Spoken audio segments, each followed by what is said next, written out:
Pues buenos días, bienvenidas y bienvenidos a Abra Palabra, a esta primera edición de este festival en el que queremos dar visibilidad y disfrutar de la literatura infantil y juvenil, de sus autores y creadores y de la infancia, claro, y que la infancia lo disfrute.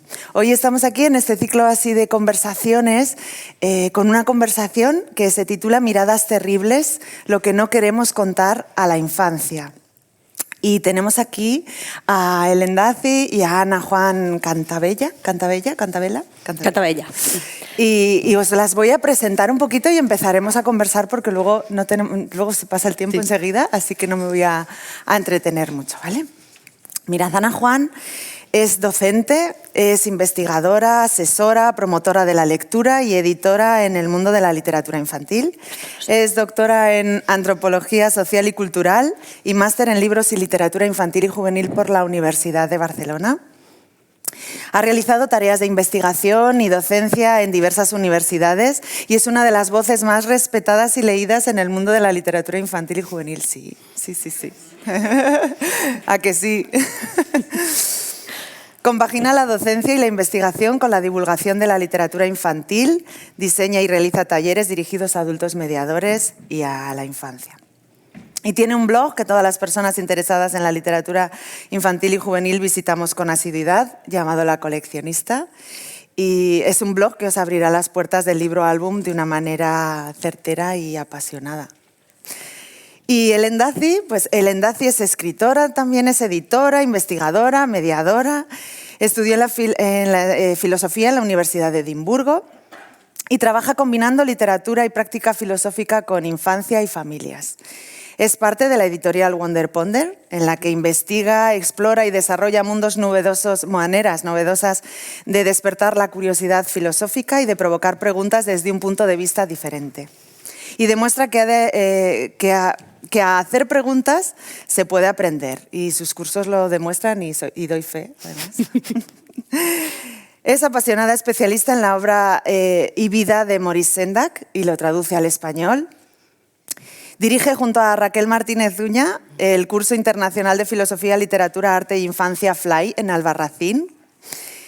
Tiene 2 blogs que, al igual que Ana, las personas que nos dedicamos a la mediación visitamos asiduamente. Uno de ellos se titula Helen Daci, directamente, ¿no?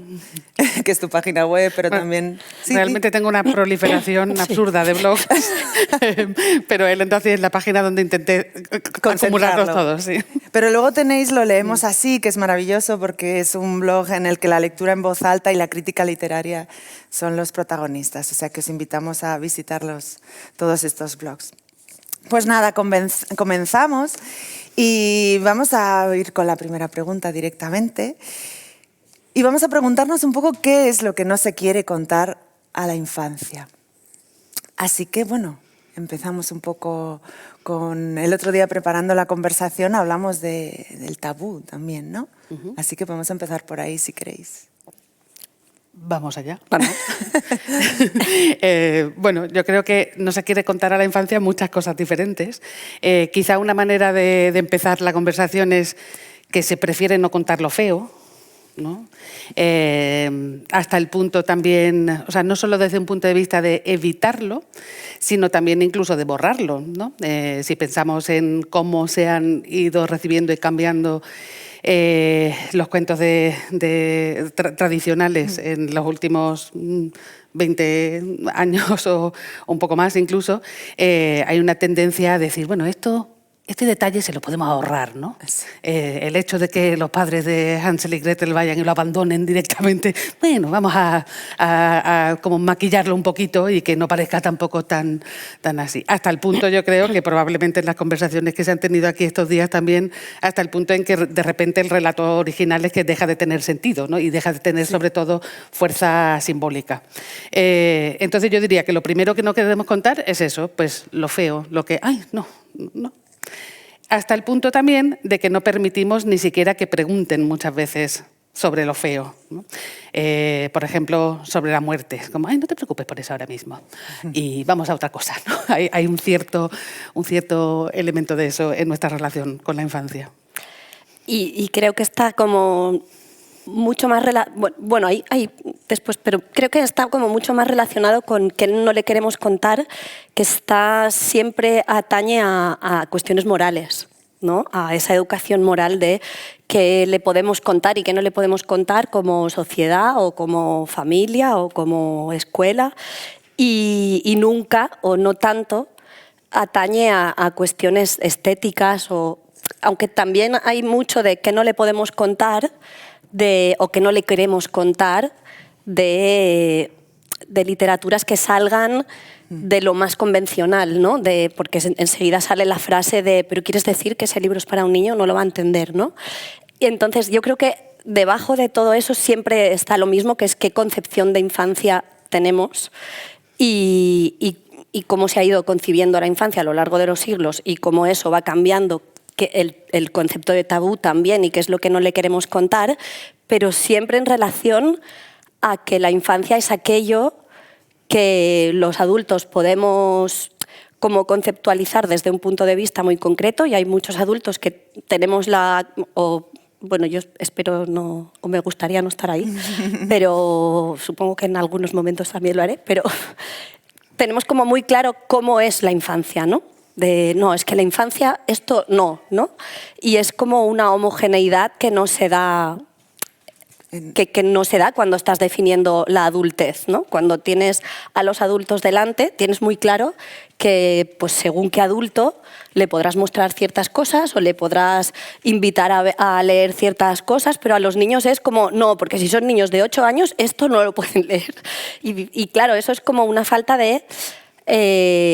bueno, siempre, porque yo creo que siempre se ha tenido el concepto de infancia en singular, ¿no? Y nunca lo hemos concebido en plural, ¿no? Esas infancias que tienen subjetividades muy, muy diferentes y que no son ni de lejos tan transparentes como nos gustaría a los adultos, ¿no? Que queremos como, bueno, pues si son transparentes podemos saber rápidamente qué es lo que le podemos ofrecer y qué es lo que no le podemos ofrecer, y entonces nos quedamos como así un poquito tranquilos, ¿no?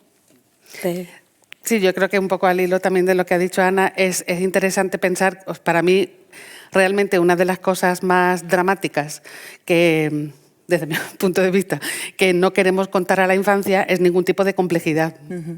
Ni ningún tipo de complejidad moral, tampoco ningún tipo de complejidad literaria, ¿no? O estética. Texto, ¿no? En la simplificación de nuestra idea de la infancia, borramos la literatura también, ¿no? Lo reducimos hasta tal punto que hay de literario en algunas cosas cuando simplificamos absolutamente el mensaje moral o pues cuando borramos todo simbolismo ambiguo y lo dejamos todo masticado y claro. ¿Dónde está la literatura, ¿no? Que es uno de los, yo creo que una de las cosas interesantes un poco cuando estamos pensando en estas cosas. Eso es, sí. Sí, a mí me da la sensación que es que en catalán es como muy claro, o a mí me parece muy claro, porque hay una expresión que es explicar contes, y yo explicar y contes me pone como muy nerviosa. Como decir, los cuentos no se explican, tío. Los cuentos se cuentan, se narran, sí, se leen, pero si tú explicas, porque explicar es aclarar algo, ¿no?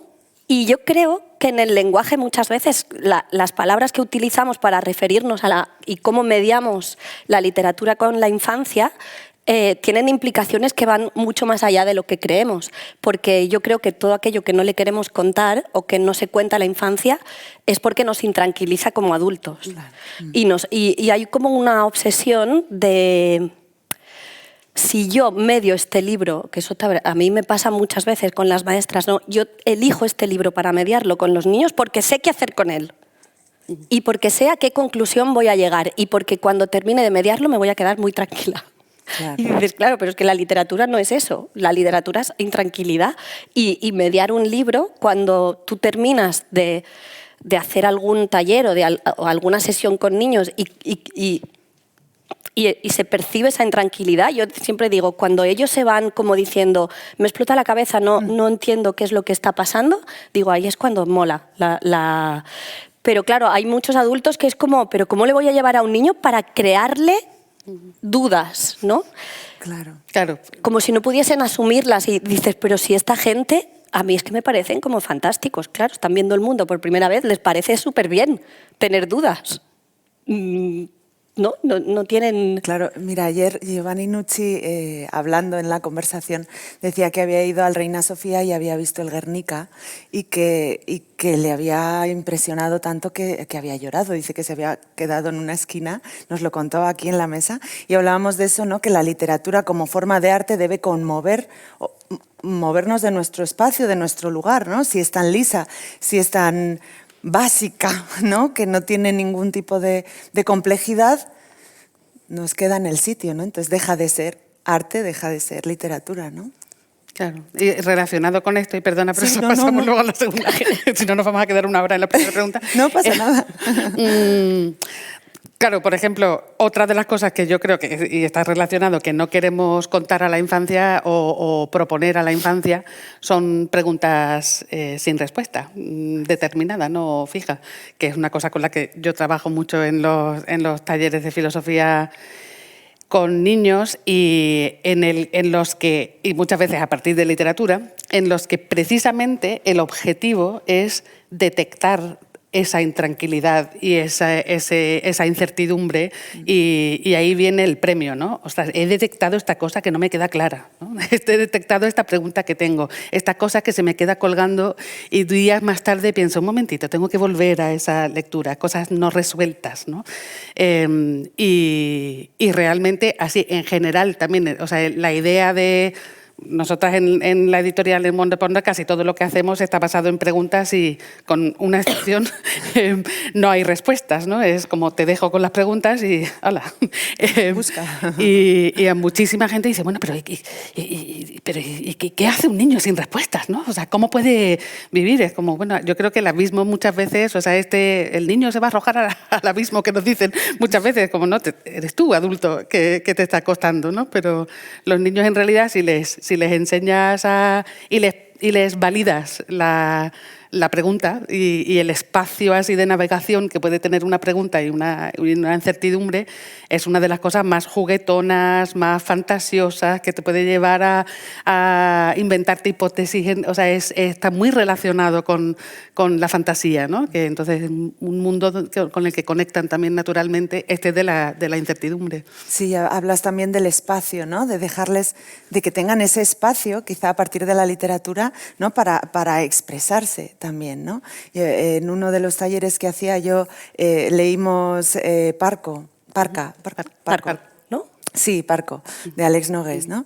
Y fíjate, o sea, es algo que los adultos no les gusta mucho ese libro, no compartirlo, ¿no? También porque habla directamente también de la muerte. Y recuerdo que empezaron a contarme cosas sobre sus familiares, los que ya no estaban, y se creó un ambiente maravilloso en el que cada uno hablaba de una cosa, ¿no? Ese espacio a partir de la literatura yo creo que también es muy importante, ¿no? Lo que hablabas de generar ahí yo creo que hay una cosa que a mí me parece que es como muy interesante de la infancia y que no la tenemos muy en cuenta, y es, yo estudié antropología y en antropología, pues los años que estás estudiando te están enseñando a qué significa extrañarse y cómo extrañarse y cómo el extrañamiento te permite ver el mundo desde otro punto de vista.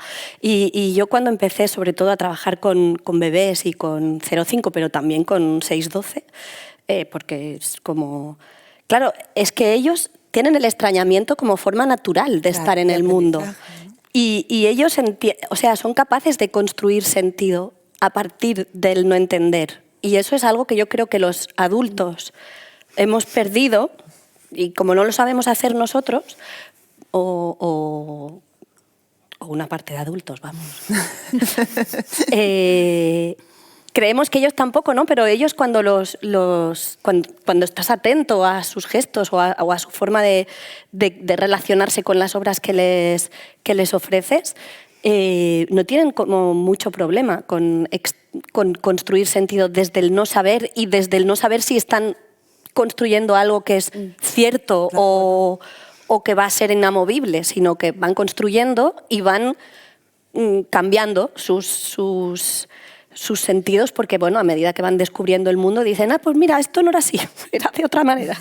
Y eso es como muy fascinante, ¿no? Yo creo que esa es una de las cosas que hemos olvidado, y por eso tenemos como esta obsesión de hay cosas que no contarle a los niños, ¿no? Pero ¿Y hay alguna cosa vosotras pensáis que no se pueda contar a la infancia?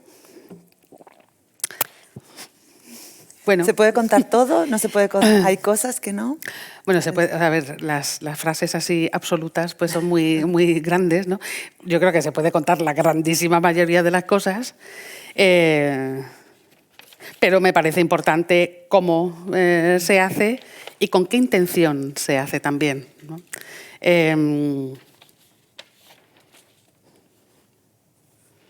sí, es que sí, yo también creo que se puede contar todo y depende del punto de vista y para qué lo quieras hacer, que es lo que tú estabas diciendo, ¿no? Hay como, claro, yo creo que ahora, en la actualidad de la literatura infantil,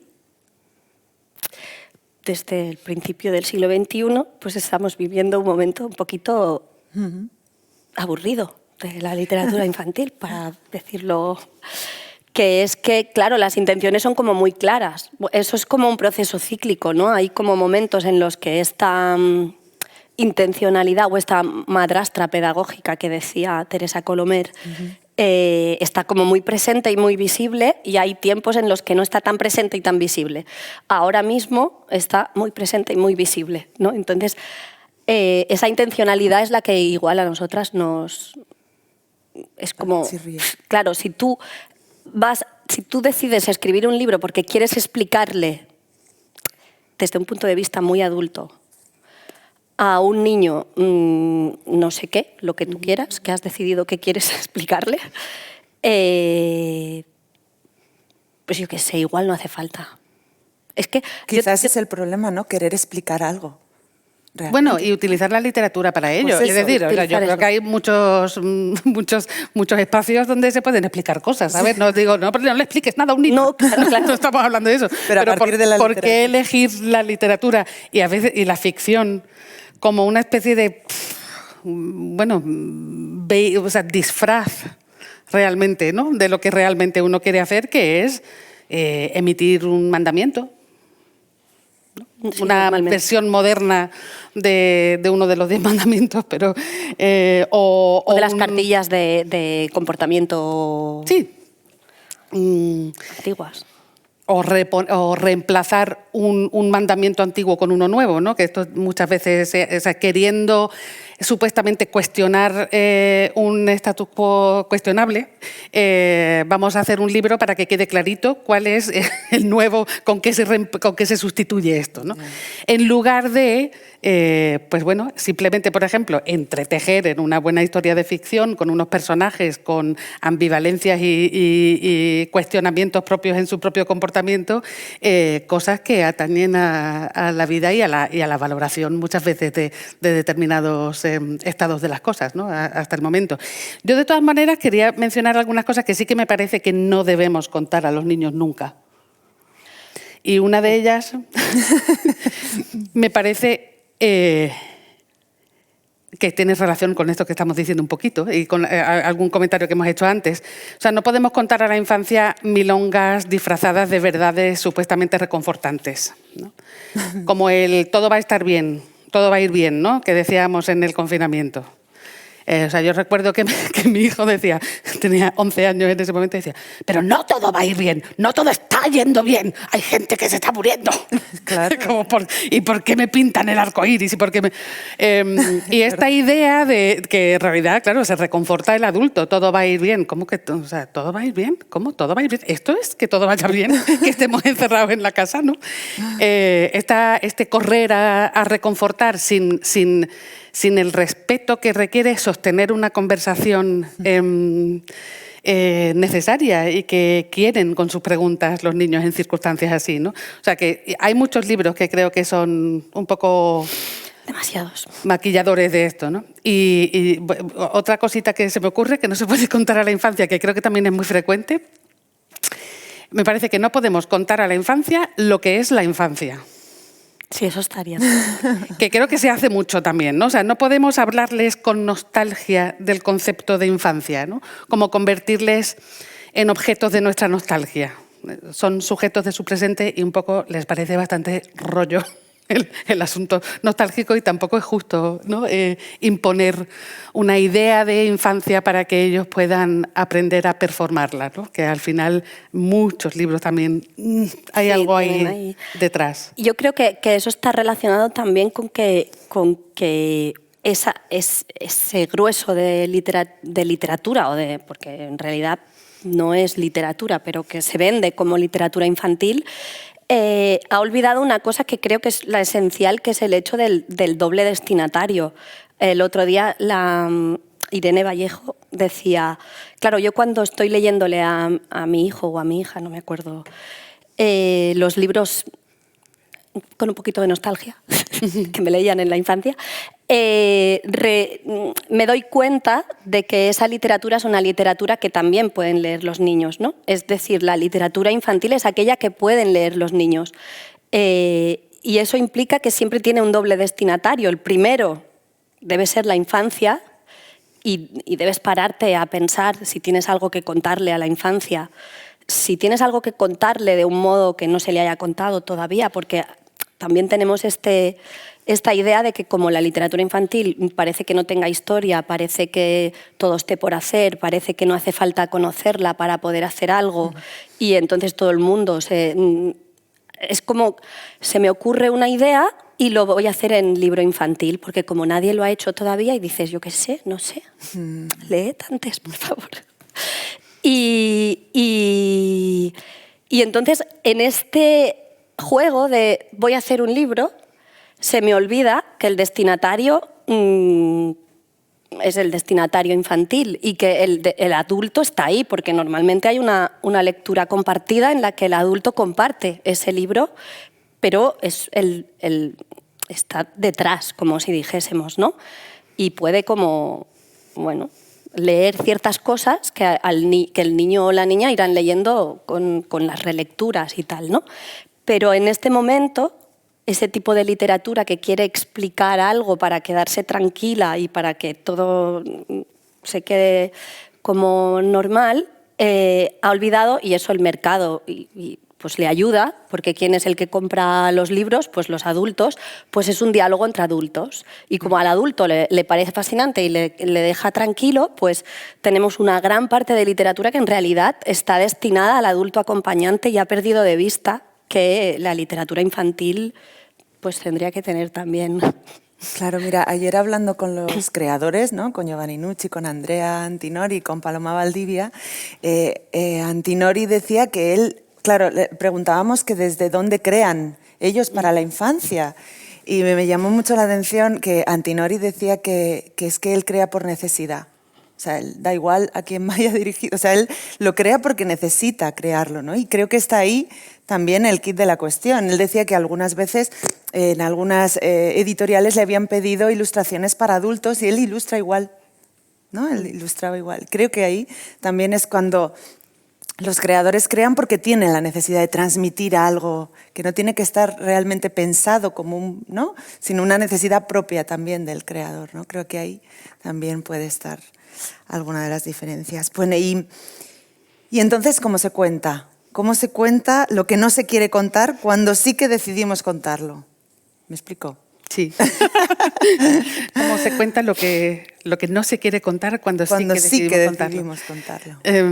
Bueno, yo creo que aquí podemos contar un poco cómo creamos el libro de Así es la muerte, porque es un poco nuestra respuesta a cómo se cuenta lo que no queremos contar cuando sí decidimos contarlo. Y una de las cosas que yo creo que tuvimos muy claro desde el principio es cómo, por lo general, en ese momento, que ahora hay, esto siempre pasa, ¿no? Que ahora hay algunos otros libros de no ficción sobre la muerte que han salido, algunos de ellos muy interesantes, pero en ese momento teníamos la sensación, y vinculando un poco con lo que hemos dicho anteriormente, que había muchos libros en el mercado de ficción sobre la muerte, con excepciones maravillosas, pero que muchas veces hacían un poco, digamos, la ficción se utilizaba como esto que estábamos diciendo, como una especie de parapeto, ¿no? De decir, muerte, hablemos de la muerte. Pues pongamos un libro entre el niño y el adulto y esto nos va a facilitar. Y luego, además, incluso a lo mejor que que ni siquiera hace falta que lo hablemos mucho. Sí. El libro hace esa sustitución, digamos, de una conversación, ¿no? Y muchas veces, por ejemplo, también recuerdo que cuando lo hablamos así la primera vez, una de las cosas que notamos un poco viendo todos los libros sobre la muerte que había en el mercado dirigidos a público infantil, es que muchas veces también utilizaban un lenguaje metafórico, como si fuera más fácil que entrara así la cosa, ¿no? Es decir, bueno, vamos a ponerlo en un estado un poco nebuloso, que no esté del todo claro lo que estamos diciendo, pero al mismo tiempo que se pueda traducir de forma prácticamente literal, ¿no? Porque las metáforas tampoco tenían mucho a dónde ir. Eran como una metáfora que lo único que se podía hacer con ella era traducir. Esto quiere decir que no sé quién se ha muerto. Pero, y entonces ese uso de lo metafórico un poco burdo en muchos casos, ¿no? Que no eran metáforas que abrieran espacios de exploración, sino metáforas que impulsaban a una traducción simplona. ¿Para qué está? Lo mismo que estábamos diciendo antes, ¿por qué utilizar la ficción para eso y por qué no simplemente decir lo que quieres expresar en la pizarra o en un panfleto? Y también una de las cosas que pensamos así desde el principio era cómo, o nos interesaba cómo incorporar la voz de niños y niñas reales y de sus preocupaciones reales en torno a la muerte, de sus preocupaciones y curiosidades, ¿no? Sí, el punto de partida era este.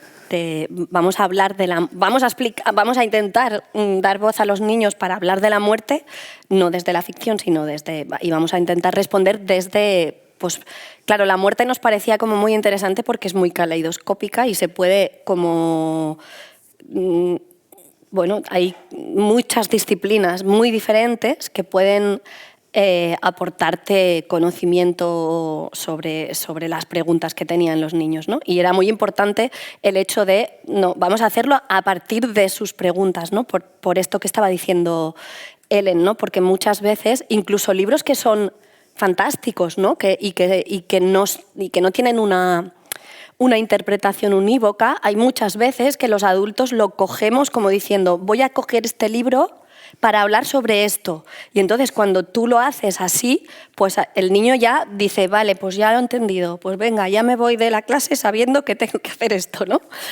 Incluso libros que, pues yo qué sé, El pato y la muerte, pues es que yo he visto formas de mediarlo que dices, ¿cómo lo has hecho? Porque es como muy complicado hacer que todo el mundo interprete lo mismo cuando se haya terminado la sesión, ¿no?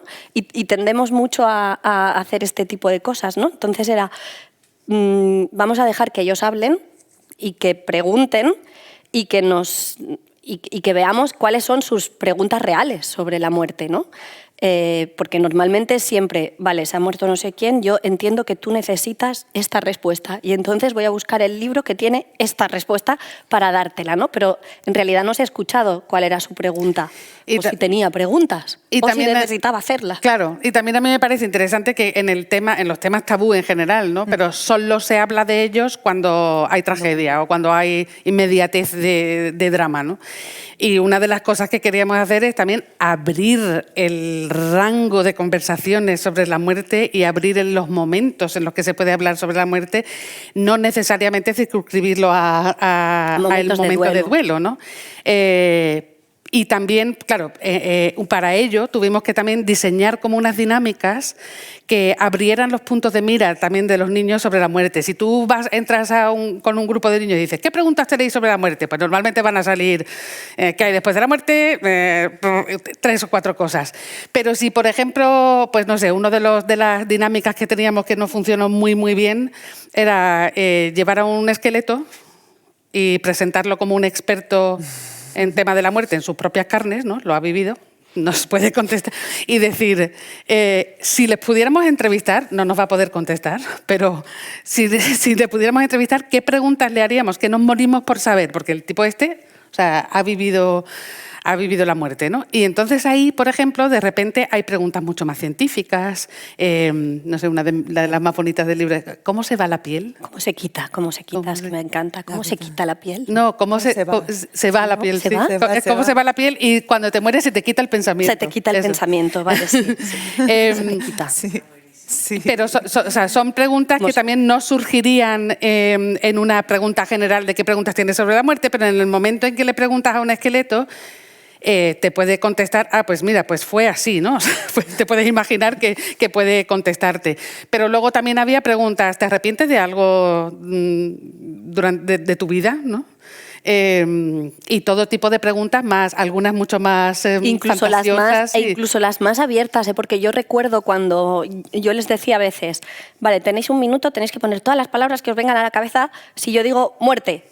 Y entonces ellos apuntaban en un minuto y yo decía, basta. Y yo les decía siempre, ganan, porque a ellos les mola ganar, digo, gana el que más palabras tenga. Y entonces era como, porque yo quería que sacasen a saco palabras, ¿no? Y recuerdo que yo esto muchas veces lo hago en contexto escolar, que las maestras le decían al grupo típico, esas palabras has apuntado, pero ya está bien, no sé qué. Y eran palabras que sencillamente denotaban, me acuerdo porque era el momento en el que empezaba el último conflicto en Gaza, y simplemente denotaban, eran niños de sexto, que sus padres les ponían las noticias. Claro. Tal cual. Y entonces pues habían cosas como muy sangrientas en ese grupo. Pero claro, ya estaba el hecho este de la censura adulta, ¿no? Y a veces como jugar a decir que se puede, o sea, estas palabras sirven igual que sirven las demás, y con estas palabras vamos a intentar hacer preguntas, porque a partir de esas palabras hacíamos preguntas, pero es el hecho este de que se necesitan adultos que estén dispuestos a que cualquier palabra sea pronunciable o pueda ser producto de la curiosidad infantil, ¿no? Sí, en ese sentido, por ejemplo, yo tuve muchos talleres también de adultos y niños juntos, ¿no? de familias. Cada niño podía traer a un adulto de su elección. Y entonces en los talleres hacíamos entrevistas al esqueleto y también entrevistas a un vampiro que había vivido 1001 años, ¿no? Que acababa de cumplir 1001 años. ¿Sabes?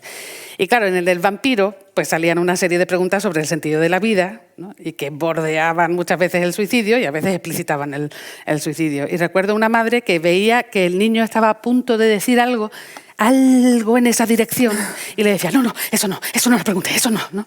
Y yo le dije, no, deja que lo pregunte, que verás que, o sea, mira, vamos a ver qué pasa.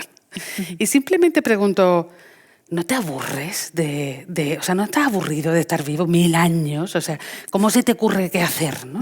La madre se relajó ahí un poco, pero realmente, claro, está preguntando por el sentido de la vida o por si alguna vez podríamos decir, bueno, yo creo que está todo hecho, ¿no? Estamos listos. Y bueno, pues esto era, o sea, el libro lo queríamos crear desde un diálogo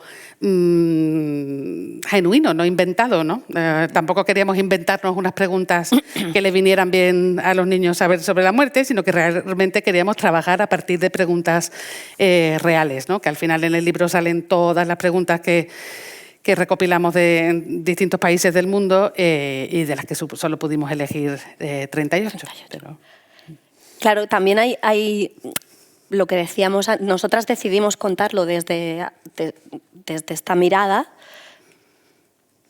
pero hay muchos libros de ficción que sencillamente no se plantean.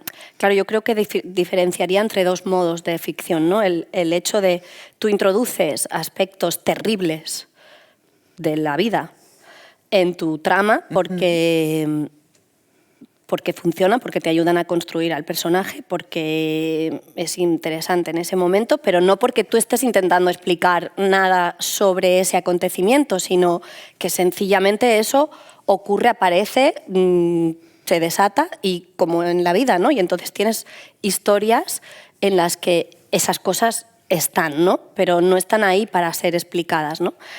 Hay una entrevista de Kitty Krauter que ella decía, claro, yo con Ana del Lago, que yo pensaba que nunca iba a ser traducida al español, sí, porque claro, dije, esto será, pero sí, la han traducido. Y con Ana del Lago, que ganó como muchos premios en Francia y tal, decía siempre, claro, yo cuando viene un niño a preguntarme y a que le firme Ana del Lago, el niño siempre me habla del momento en el que Ana está transitando hacia el mar con los 3 gigantes y de lo emocionante que es y de lo guay que le ha parecido que pueda caminar con ellos siendo tan pequeña y no sé qué. Y dice, cada vez que viene un adulto, siempre la pregunta es, ¿en serio tenía que intentar suicidarse, Ana?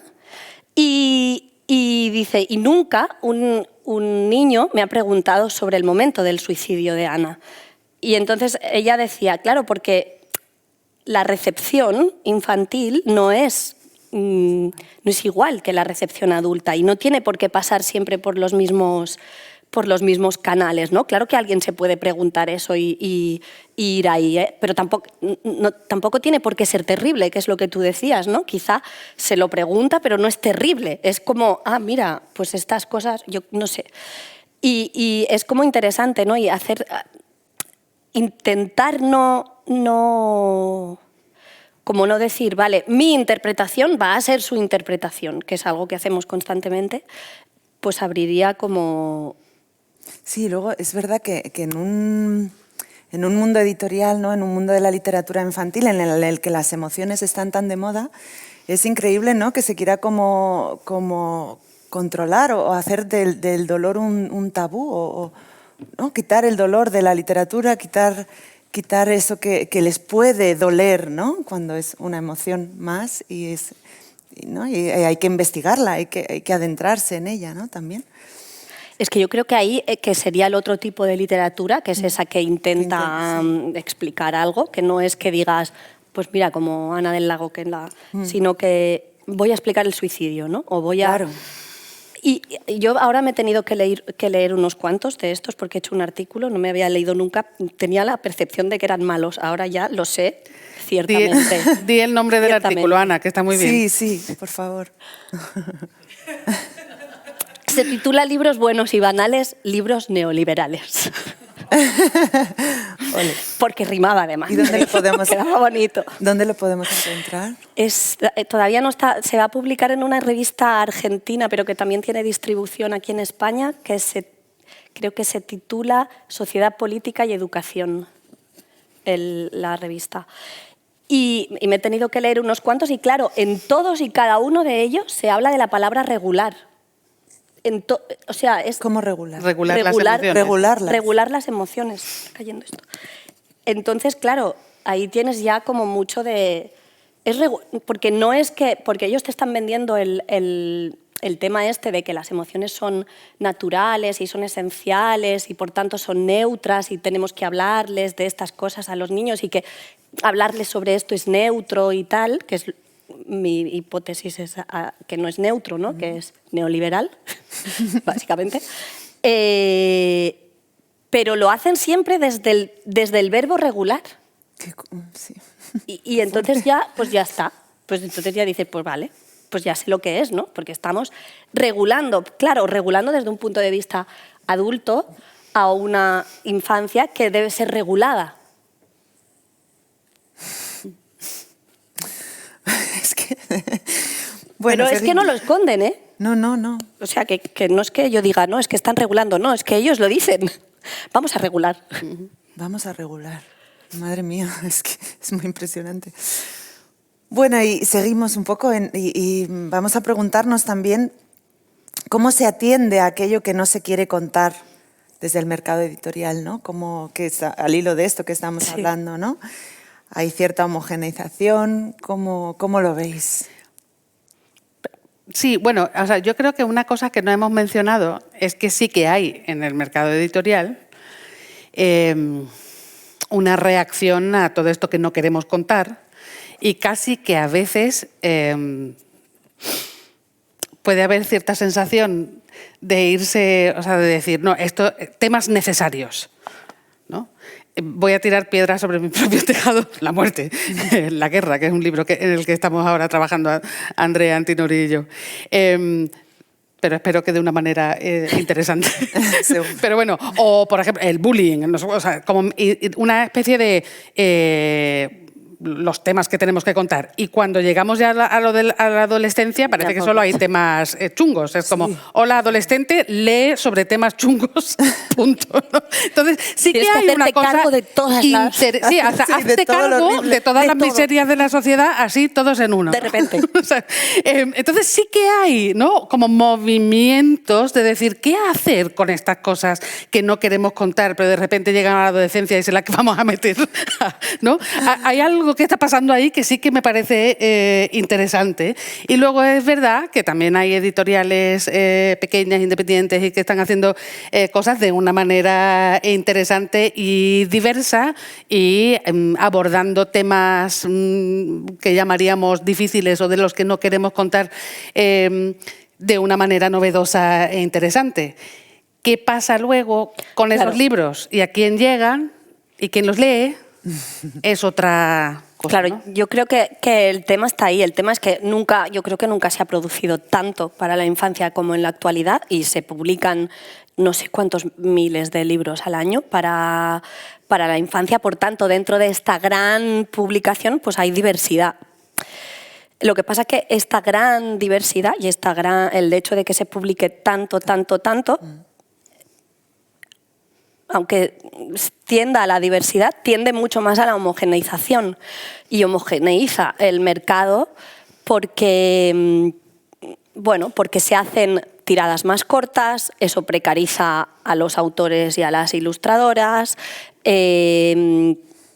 los libros tienen una vida muy corta, las distribuidoras tienen una forma de trabajar que implica que muchas editoriales pequeñas tengan que hacer cosas que no tendrían que hacer, que es sacar libros para poder estar en los estantes y todo eso precariza, construye un ecosistema que es súper frágil en el que pues, la autocensura está presente en muchas de las... Y después una de las cosas que a mí me parece más importante, que es la recepción, que es la pregunta que hacía Ellen. ¿Qué llega y cómo llega?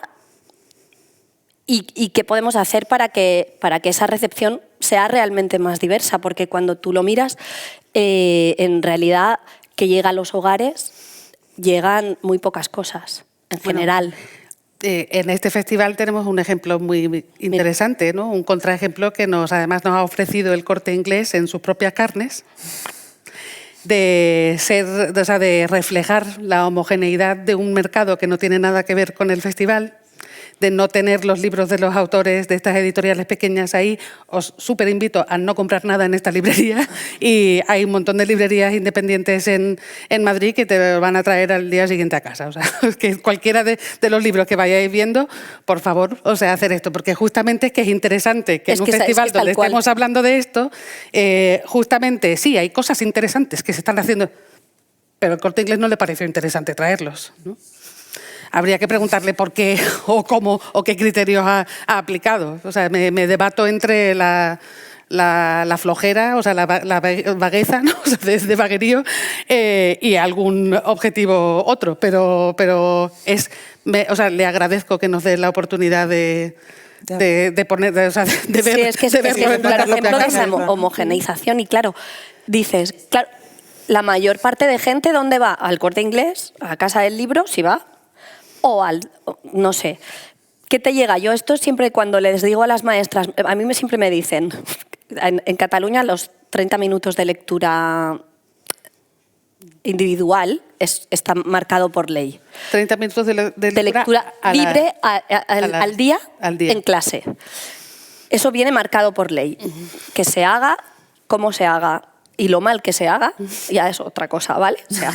Se hace muy mal, pero hay una frase que siempre está presente, porque yo siempre les digo, ¿y qué libros están leyendo en los 30 minutos? Y entonces ellas me dicen, es que ahí les dejamos elegir a ellos que traigan lo que quieran de casa, porque así como son libres, lo disfrutan más. Esta idea de libertad ayusista y la idea de placer. No sé, porque el placer se educa. Y es como... Y entonces les digo, vale, decidme los títulos que traen. Y cuando empiezan a decirme los títulos, y lo he hecho en muchas escuelas, y me he pateado bastantes escuelas de Cataluña, nunca utilizo los 10 dedos de las manos. Y entonces, a mí los políticos del PP siempre me vienen muy bien para las clases de didáctica de la literatura. Digo, es el mercado, amigos. Esto es Rato. Rodrigo Rato ya lo dijo. Esto es el mercado, amigos, no es la libertad.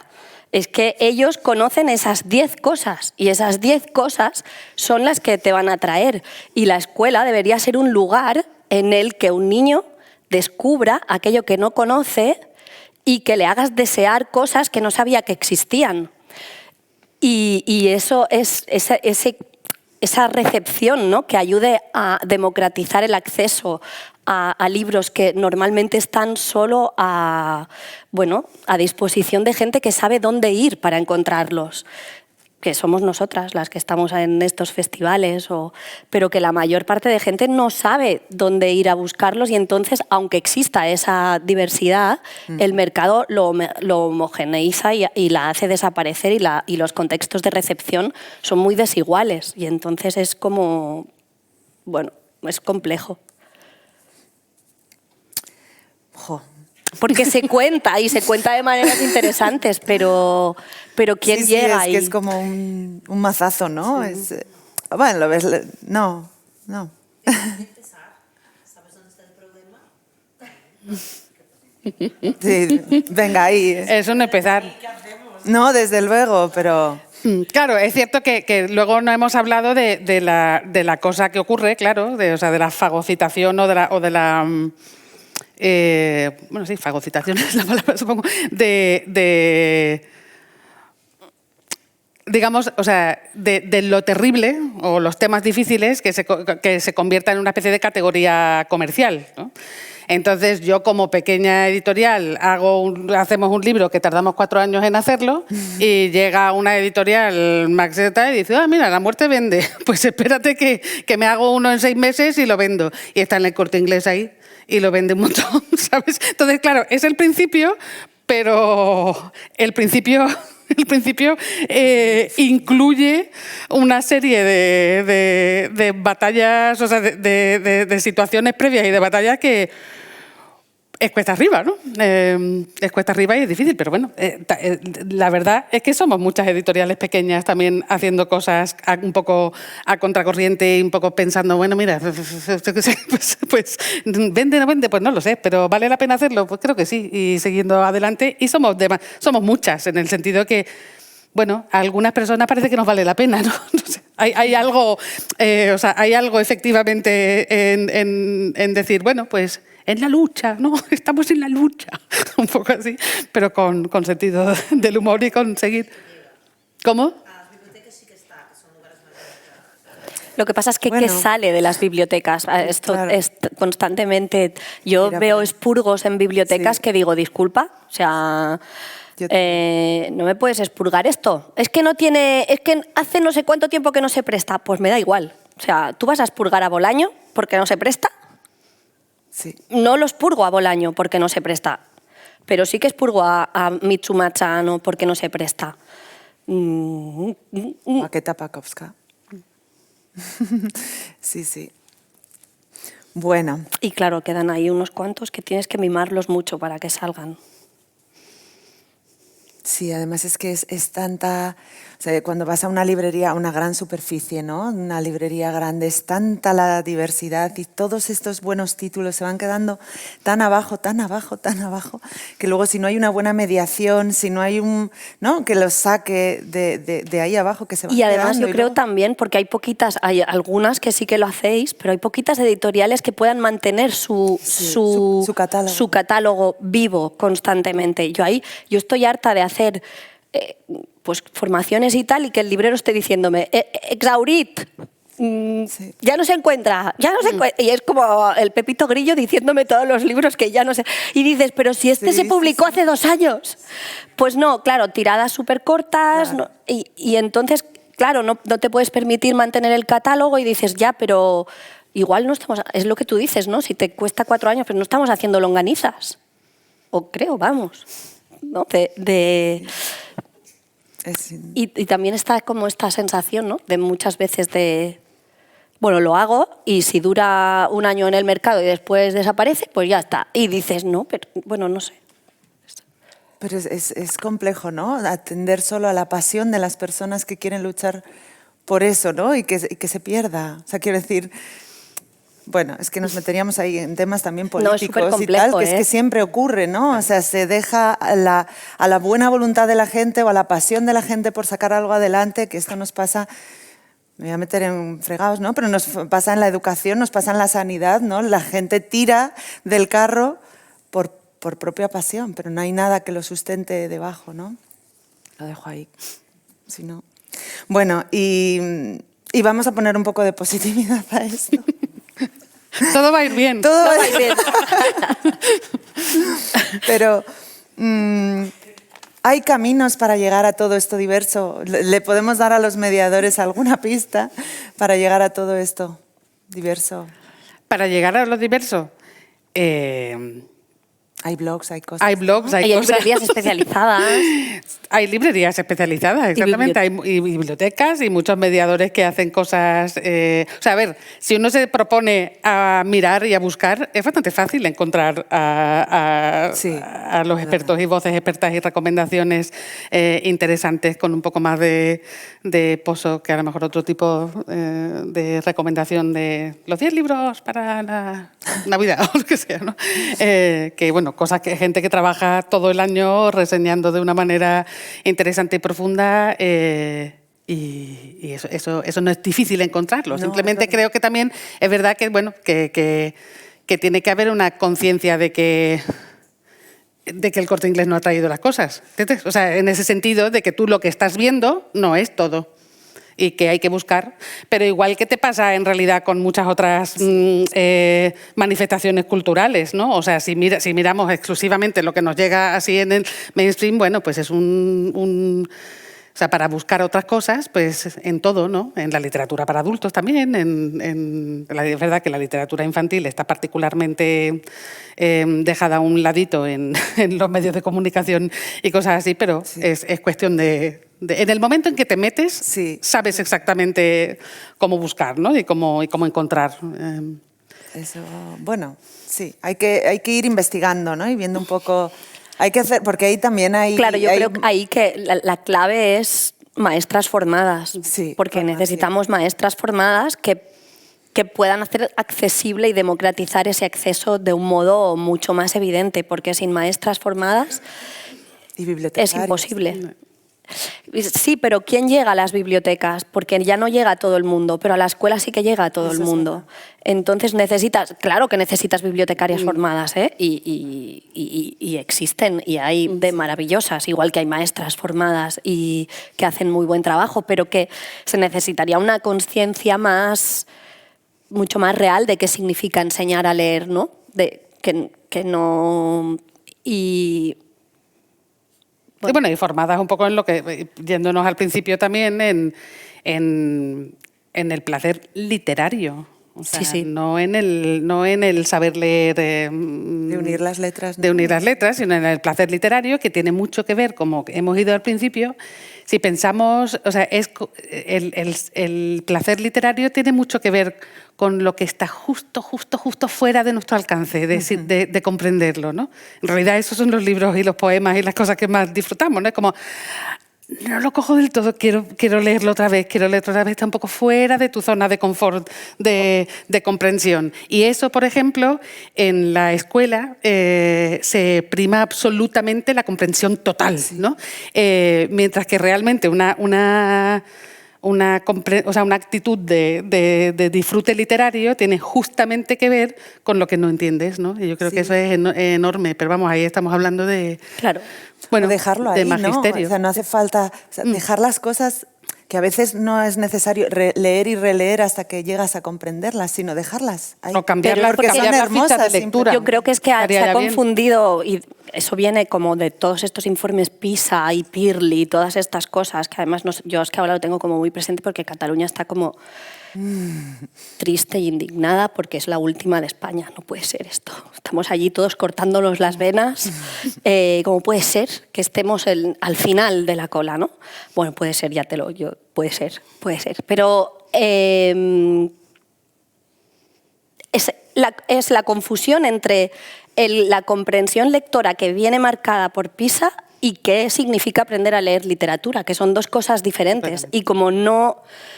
Porque yo siempre les digo que leer literatura es aprender a sostener la ambigüedad, aprender a estar allí y decir, ay, pues mira, no lo estoy entendiendo, qué guapo, ¿eh? Sí, es no verdad. pasa nada. Sí. Y claro, yo hay veces, el año pasado estaba creo que era cuarto, y empecé a leer Ronja, en catalán, Sí, Ronja, Ronya, sí, o Ronya. de Astrid Lindgren. Ronya. Sí. De Astrid Lindgren, la hija del bandolero, ¿no? Y claro, el principio no es que sea un principio así muy in media res, pero no es un principio tampoco muy calmado, sino que te mete dentro del... Y empieza a decirte nombres de personajes muy raros porque están en un idioma que no controlas. Y era como muy bestia, como los chavales de cuarto estaban como se pusieron muy nerviosos porque no lo estaban entendiendo. Y digo, es que no lo tenéis que estar entendiendo. No lo tenéis que estar entendiendo. Ya lo entenderé. Claro, Claro, es un como... proceso. Pero claro, como les dicen que tienen que entenderlo todo desde el principio, es como...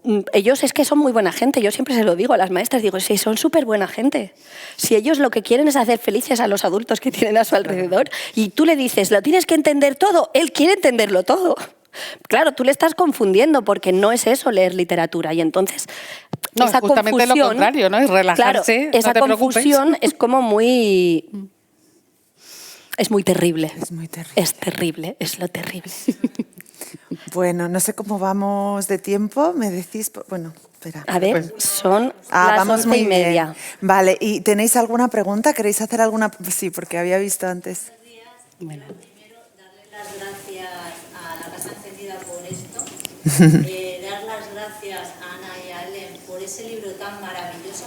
Me llamo Belén, trabajo en una biblioteca, llevo 30 años.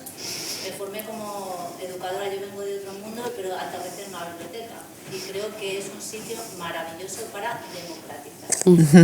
Es un sitio para potenciar el gusto y el placer por la lectura, cosa que los adultos... yo creo, bueno, este conversatorio ha sido maravilloso. Debería estar en muchos sitios y desarrollarse constantemente de todo lo que habéis comentado aquí.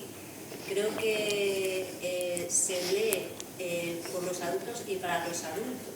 Queremos que los niños entiendan lo que nosotros queremos que entiendan, ¿vale?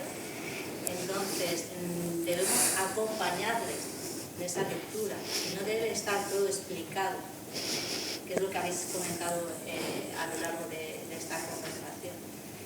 Nos obsesionamos en que todo lo entiendan. Simplemente tienen que disfrutar. La lectura tiene que ser una ventana abierta a un montón, primero a la imaginación, que son niños, y segundo a que generen preguntas con la lectura y la literatura, pero sobre todo desde el placer. Y les estamos constantemente controlando. Yo es lo que veo en la biblioteca, al menos en la que yo trabajo. Intentamos ser un espejo. Es complicado encontrar, pero de lo que habéis dicho vosotros, buscando en canales sí que encuentras literatura de calidad. Y exponemos esa literatura, aunque luego ellos vienen preguntando, sobre todo los padres, quieren darles a sus hijos lo que ellos quieren que entiendan. Entonces, el mercado es el que nos pone lo que tienen que leer. Sí. Está todo muy mediatizado por el tema económico. Debería Wonder que se sostiene ahí, que bueno, que es una maravilla, pues eso es una lucha constante, estar ahí y mantener vivo vuestro catálogo. Nosotros en nuestra biblioteca están todas las cajas de Wonder que son maravillosas, y a veces las ofrecemos a los profesores de filosofía del instituto para los trabajos. Entonces, no sé, es complicado, pero sobre todo os doy las gracias por seguir luchando por literatura de calidad y que genere curiosidad y placer.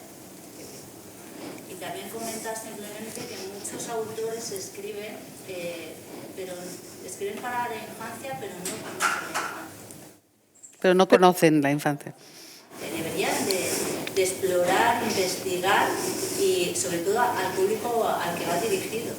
No solo por vender, y un tema económico que hay ahí detrás, como editorial, sino a qué público están escribiendo. Yo leo mucho libros en la biblioteca y son libros que son muy bonitos, son preciosos, queremos enseñar ese mundo como que todo es maravilloso, incluso que no sufra. Yo creo que deben de ver un poquito la realidad a través de la lectura. Sí, vamos, o sea, lo que has dicho también de que no conocen la infancia, o sea, yo encuentro incluso cada vez que voy a hacer un libro, por ejemplo, yo qué sé, pues tenemos 2 libros que son como más para bebés, ¿no? Sí, de Niño, Huevo, Perro, Hueso y Niña, Gato, Agua, Pato. Pues claro, para hacer ese tipo de libro tú tienes que estar leyendo muchísimo con bebés en esa época. O sea, si no, es que te olvidas. Es muy fácil que se te olvide cómo funciona un bebé, cómo responden los bebés de distintas edades y cómo se relacionan con las cosas, qué es posible y qué no, ¿no? Por lo general pensamos que para los bebés es posible casi nada. Y cuando lees con bebés descubres todo lo que es posible, ¿no? Exacto. O, por ejemplo, ¿sabes? Voy a hacer algo, estoy pensando... Nosotros hacemos, por ejemplo, con todos los libros realmente, es como hacemos talleres con niños de 5 años, con niños de 8, de 12, con adolescentes, con adultos también, para ver un momento cómo se relacionan, para observar y escuchar, porque el oído se te va muy rápido. O sea, por ejemplo, yo en la historia de Wonder Ponder, que tiene 10 años, mi hijo ahora tiene 15.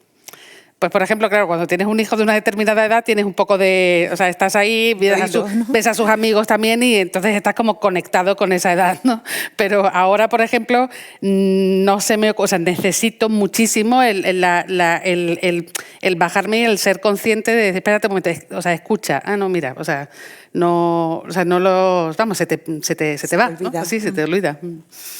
Y eso es como muy fascinante. A mí el 05 me parece como fantástico, pues yo siempre los reivindico como los más literatos del planeta, porque a ellos el sentido les da igual. O sea, es que me da igual, completamente igual de que me estés hablando. Me entusiasma la experiencia estética que estoy teniendo con este libro, contigo, con la experiencia de compartir esa lectura, y me da igual de lo que me hablen.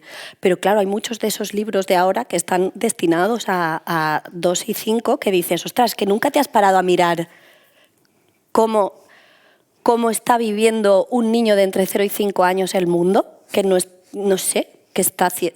claro, y es como muy... Es brutal. Pero estaba ella antes. Con lo que comentaba, bueno, muchísimas gracias, y con lo que comentabais de estos libros explicados y madres y padres que no quieren acercarles cierto contenido a los niños, yo me preguntaba, bueno, ¿qué pasa, no? Porque ahí donde el adulto se angustia no es el mismo lugar donde los niños se angustian, ¿no? Y de trabajar con la infancia sí que te das cuenta que la infancia temprana tiene una cosa muy maravillosa, que es como que la pulsión de vida se abre paso independientemente del contexto donde esté. Y hay algo en donde la ficción sí que tiene, o sea, como que la infancia sí tiene una especie, yo creo que por esta fuerza está anulada la esperanza. Entonces puedes suicidarte y que la vida siga, ¿no? Hay algo en donde de alguna forma hay una falta de no sé qué, del mundo adulto, de creencia o de fe, pero no cristiana, vaya, o sea, en algo que sea capaz de atravesar ese momento, ¿no? En donde uno puede entender desde el mundo adulto que es un fin y que no se puede contar nada más, que en la infancia sí está posibilitado. Entonces me pregunto si no hay que poner una advertencia a los padres. A partir de ahora lo que viene es una historia de ficción, ¿no? Por favor, no lo toméis al pie de la letra, porque, no sé, bueno, esto del doble público, ¿no? Que es muy difícil de manejar. Sí, bueno, yo creo que mejor la advertencia también sería, o sea, suspende tu juicio Sí, y déjate sorprender por el niño, ¿no? ¿Cómo va a reaccionar? O sea, de hecho, por ejemplo, yo creo que una de las cosas más interesantes, que es algo que ya sabíamos, pero con las preguntas del libro de la muerte, es cuando te pones a analizar la pregunta, ¿no? Porque hacíamos muchas cosas también un niño preguntaba y le preguntabas, ¿por qué has preguntado eso? ¿No? ¿Qué es lo que te interesa? ¿Cuál es el punto? ¿Qué es lo que estás pensando cuando haces esa pregunta? Y muchas veces una pregunta aparentemente trágica, dramática, chunga, tenía un lado súper como cotidiano de una pregunta así, algo completamente práctico, ¿no? O algo así. Y viceversa también, una pregunta aparentemente, pues yo qué sé, sí, o ¿cómo se hacen las lápidas? ¿No? Y eso parece como, bueno, pues, pero a lo mejor tiene detrás una cosa de que ha pensado, ha visto unas lápidas de su abuelo, o sea, tiene como una conexión de un tipo que de repente tiene algo más profundo detrás.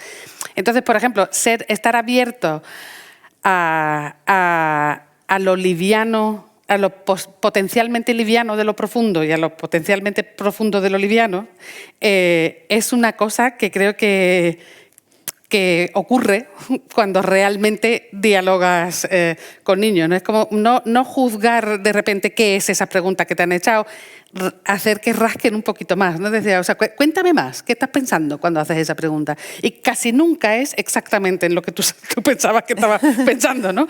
Es como realmente, bueno, pues un poco ayudarles a hacer justicia a sus preguntas, ¿no? A decir, ¿qué exactamente estás preguntando ahí, qué hay detrás? ¿No? Y yo creo que en eso, lo que tú estabas diciendo también de lo de suspender el juicio y tal, está muy relacionado con lo que estábamos diciendo antes, porque yo creo que hay un concepto de lectura literaria adulta y un concepto de lectura literaria infantil. Y la lectura literaria infantil es: tienes que entender esto y yo te voy a dar un mensaje claro y qué es lo que prima en... Entonces, cuando tú tienes este concepto de lectura literaria infantil como padre, a mí me han llegado a decir padres de no, este libro no porque soy vegano. Y dices, ¿y a mí qué? O sea... o porque soy animalista y no querían leer el lobo que tiene el pelo aquí en el... Y dice, vale, soy animalista. Claro, como tendemos a construir el concepto de lectura literaria infantil como la comprensión de todo literal, porque eso es lo que comprende el adulto, bueno, y la transmisión de valores, ¿no? O sea... Y la transmisión de unos valores, el hecho de concebir la lectura literaria de este tipo hace que el libro se convierta en algo que no es. Porque claro, tú ya no eres capaz como adulto de distinguir entre qué es la ficción y la base de la ficción, que es suspender la realidad y que allí pasen cosas que no van a pasar y la realidad y lo literal. Y entonces, claro, como imponemos ese tipo de lectura a la lectura infantil, no es posible ni lo simbólico ni la indeterminación, ni la ambigüedad, ni nada. Y yo creo que ahí está el problema, en cómo concebimos el aprendizaje y la enseñanza de la lectura. Y es como muy complicado, porque de construir eso es... Claro, y luego además los niños se van acostumbrando a esto. Claro, enseguida. Es que además de enseguida tú, uno de 5 que te puede decir cosas maravillosas y uno de 6 y dices, mira, vete a cagar. ya tan, porque sí, porque te dice, esto no puede pasar, y dices, sí, que es un libro. Sí. Y entonces dices, ya los adultos ya se lo han, ya han hecho con él. Ya lo han destrozado. Ya han destrozado. No, pero es verdad que yo una vez compartiendo Finn Herman, ¿conocéis Finn Herman? Bueno, si no lo conocéis, os lo recomiendo. Pues utiliza la ironía brutal y hay un cocodrilo que se va comiendo literalmente a todo el mundo. Pero no pasa nada más que eso, ¿no? Que se los va comiendo. Pero los niños, yo les veía cara de... Y no hay moraleja al final, o sea, no pasa nada en realidad, ¿no? Es muy divertido. Y recuerdo que los niños se quedaban como, no se lo ha comido. No puede ser, ¿no? ¿Cómo se lo va a comer? ¿No? Tenemos que abrirlo. De hecho, al final, yo creo que la autora, bueno, no os lo destripo, pero al final hay algo ahí que como que sobra, ¿no? Que la autora ha intentado, la editorial le ha debido decir, mira, reconduce esto, ¿no? Os lo recomiendo, pero los niños ya no eran capaces de divertirse, ¿no? No eran capaces de divertirse con eso. Muy curioso. ¿Alguien más tenía esto? Bueno, yo agradecidísima, o sea, sigo muchísimos años vuestro trabajo y escucharos en directo me hace aún creer y confiar mucho más en vuestros libros y en vuestro bien hacer con respecto a la mediación y a muchísimas más cosas. Yo estoy muy ahora mismo en la labor de aprender y desaprender en este trabajo de qué es lo literario, ¿no? Y me gusta mucho escucharos porque voy identificando cosas que me hacen hacer una mejor selección en mi proyecto, ¿no? Y bueno, en todos estos 10 años no tiene nada que ver y sigo aprendiendo y sigo desaprendiendo muchas cosas, ¿no? Entonces me gusta mucho todo lo que hemos estado conversando, tanto hoy como en estos diálogos, porque pues esta doble mirada, esta quitar la moraleja, todo, pero me gustaría preguntaros qué es lo que os hace a vosotras, igual que las red flags, yo creo que son claras, ¿no? Cuando coges un libro y dices, Dios mío, ya solo con el título dices, no lo quiero leer, ¿no? ¿Qué es lo que para vosotras hace que un álbum sea literario? O sea, creo que hemos hablado mucho de esto, ¿no? Pero en las selecciones que hacéis, sobre todo cuando mediáis, ¿qué es lo que os hace decidir por un álbum? Y decir, este sí. Eso es importante. A mí las maestras siempre me dicen, es que siempre traes libros muy raros. Entonces, lo Muy raro, bien. es que yo creo que la extrañeza es algo que debe provocar la literatura. A mí siempre me dicen eso, es que las cosas que nos traes son siempre muy raras. Pues lo raro, es decir, que haya algo que te produzca extrañeza y que digas, ay, ¿qué? ¿Cómo? Y que no esté todo en la superficie, ¿no? Sino que esté jugando a contar sin explicar. Bueno, tú acabas de decir que lo tengas que volver a leer, ¿no? O sea, que cuando lo acabes digas otra vez, que también los niños te lo dicen. Sí. Y muchas veces con este tipo de álbum raro. Yo creo que también, a ver, una cosa como una pregunta que parece como muy básica, pero que es bastante eficaz realmente para ver si sí o no, ¿no? Si sí de alguna manera o no, tiene que ver con, o sea, ¿deja espacio al lector para algo? ¿No? O sea, ¿está todo dicho o me exige y me invita a hacer yo algo, a completar el significado de alguna manera, a quedarme ahí y pensarlo? O sea, ¿tengo algo que hacer con este libro o me lo han hecho todo? Yo creo que es como muy básica, pero en realidad funciona, ¿no? Es como, porque a veces es como, no sé muy bien qué le pasa. Ah, sí, bueno, es que al autor se le olvidó que existo yo, o sea, que estoy ahí, y como le da completamente igual, ¿no? Que está, porque lo tiene tan clarito todo, y, o sea, es como un... a ver, los libros son un diálogo de alguna manera. Si es un monólogo, no me interesa. Si es un monólogo donde yo no tengo cómo engancharme al monólogo, cómo convertirlo en un diálogo, pues bueno... Pero vamos, también se puede aplicar a libros para adultos, ¿no? O sea, creo que es un... Sí, yo creo que ahí es que la historia tenga más peso que el dictado didáctico que tú quieras... Sí, por ejemplo, yo también creo que una cosa bastante buena, o sea, no es una regla, pero ¿cuesta reducir el libro a un tema? O cuesta resumirlo, ¿sabes? Esta práctica de... Yo siempre les digo, no hagáis resumir a la gente, por Dios. A un tema o un mensaje, ¿no? O sea, claro, cuando tú resumes una obra... Yo el otro día estaba en una clase de bachillerato y estábamos leyendo Flotante. Y entonces les dije, vale, vamos a hacer lo que siempre os hacen hacer. Hacedme un resumen de Flotante. Y era imposible. No se aclaraban. Y digo, pues eso. Sí, yo creo que es bastante buena prueba, ¿no? Es como... Sí. La prueba del algodón. Me gusta. Es muy buena pregunta. ¿Qué nos tienen gráficas? ¿Cómo?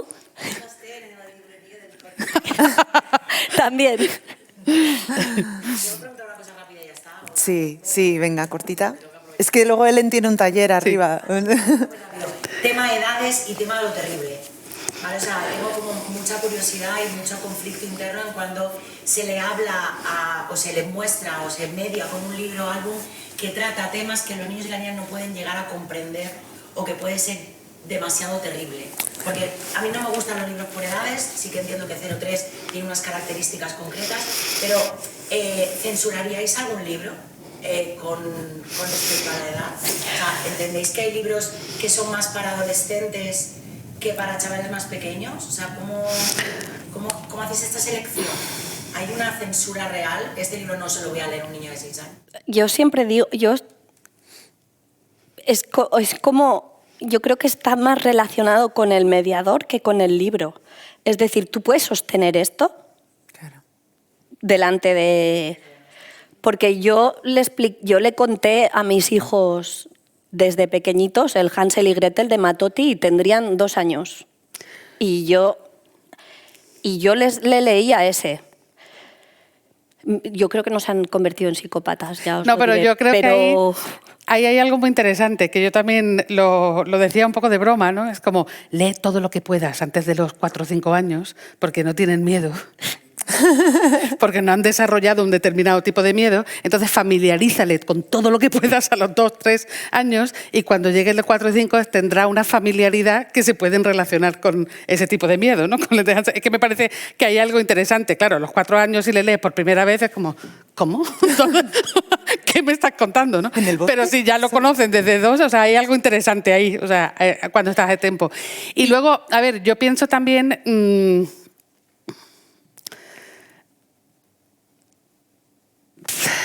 O sea, yo creo que un libro que hay algo interesante que hemos mencionado un poco también.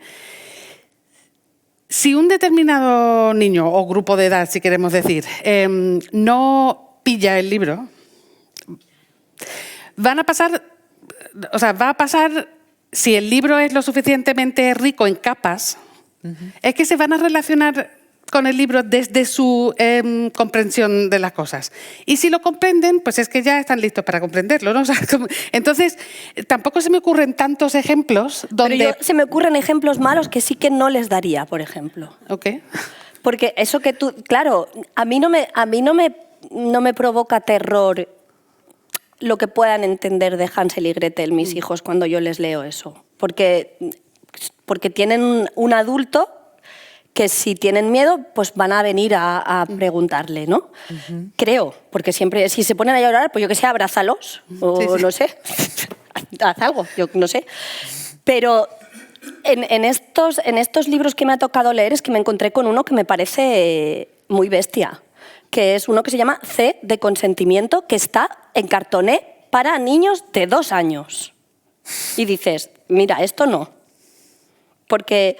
Una cosa es que tú le puedas contar Hansel y Gretel, que es una ficción, y que ellos entiendan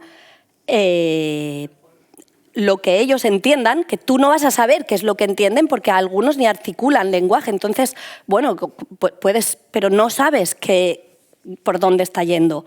Y otra cosa es querer explicar algo razonadamente en un momento en el que el cerebro infantil está explorando, experimentando, descubriendo y no está abstrayendo, no está concibiendo, mira, voy a abstraerme del mundo y voy a hacer esta conceptualización sobre el consentimiento.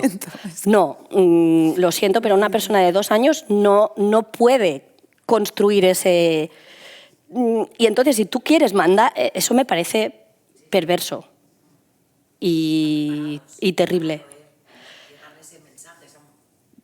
Pues que me parece una forma de adoctrinamiento muy bestia. Porque además el libro como que está todavía es como un objeto muy fetiche, ¿no? Si está en un libro, pues te lo voy a meter ahí y te lo... Entonces eso sí que a mí me parece más terrible eso, que contar cuentos de hadas entre los 0-3. Confiemos en ese bebé de 2 años que lo va a dejar en la estantería. Por ¿no? él. Yo creo que lo dejará en la estantería, seguro. ¿No? Bueno, pues tenemos que terminar porque además Ellen tiene ahora un taller arriba. Bueno, muchas gracias. Muchas gracias por invitarnos. Muchas gracias por estar aquí. Es un placer, ¿verdad?, escucharlas. Pues nada, yo creo que les damos un fuerte aplauso. Gracias.